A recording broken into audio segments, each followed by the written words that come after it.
Indian హిస్టరీలో ఇది చాలా బ్లాక్ డే. ఈరోజు వాళ్ళకందరికీ మనం ఆత్మకు నివాళులు అర్పిస్తూ వాళ్ళ కుటుంబాలకి మనం ఎప్పుడూ అండగా ఉండాలి. ఇలాంటి సంఘటనలతో భారతదేశాన్ని చిన్నభిన్నం చేయలేరు అనేది కూడా ఈ సందర్భంగా పాకిస్తాన్ కానీ టెర్రరిస్టులకు ఎవరికైనా కూడా మనం ఈ సందర్భంగా ఒక సందేశం పంపించాలి.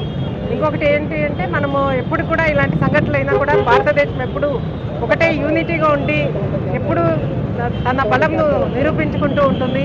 సో ఈ సందర్భంగా వాళ్ళ కుటుంబాలకు కానీ సోల్జర్స్కి కానీ మనం తీర్చుకోలేని ఎప్పుడు వాళ్ళకి రుణపడి ఉంటాము.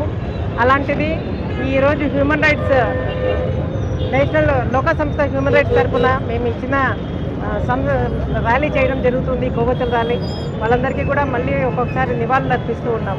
ఈ సందర్భంగా అందరూ ఇక్కడ జాయిన్ అయిన అందరికీ కూడా పత్రికా విలేకరులకు, పోలీస్ డిపార్ట్మెంట్కి కూడా ధన్యవాదాలు తెలుపుతూ ఉన్నాం.